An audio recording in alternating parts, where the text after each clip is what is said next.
But Liz, want to go back to this Woolworths thing, right? It's the government, Murray Watts, who thought he had a clever line, Peter Dutton is focused on what sort of thong you can buy on Australia Day. But playing down the outrage of many Australians, who I would assume too would include a lot of Labor voters, about Woolworths saying you can't celebrate Australia Day by buying any product from us. Aldi now says it won't stock Australia Day merchandise as well. But, you kind of say, well, that's a German company. What do you expect? Woolworths is Australian owned.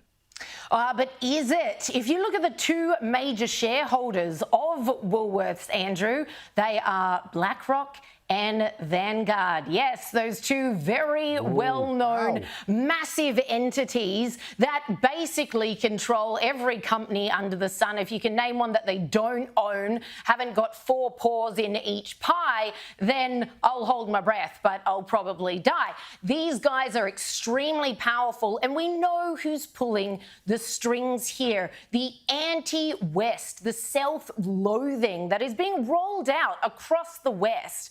Western countries, we see this all the time. We saw how Woolworths, that so passionately backed the yes vote last year, got whacked over the head for that too. Again, people need to vote with their feet. I was so heartened by Peter Dutton. Surely, I certainly can't remember, I don't know about you, but a politician that senior in our country calling for a boycott today of something as major as a huge supermarket chain in our nation. I cannot remember that ever happening before. This is significant. And what people need to realise now more than ever is we are the resistance. There's almost 26 million of us in this country. The lefties aren't the minority. They are the minority, rather.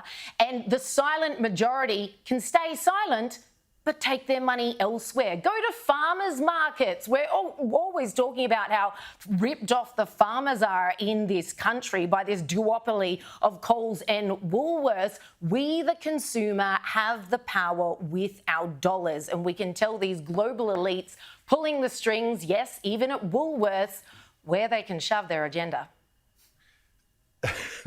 You are so right to pull me up on how significant this is. Because, James, I remember Scott Morrison telling me the one time he deigned to talk to me when he was Prime Minister, because I think that I was too right-wing, conservative, I mean, what a joke, that he wasn't going to engage in the culture wars. I think he said wouldn't put on an extra job, or he laughed it off. Wouldn't go, and the culture wars in the end destroyed him. But here's Peter Dutton getting stuck right in. Mistake or good?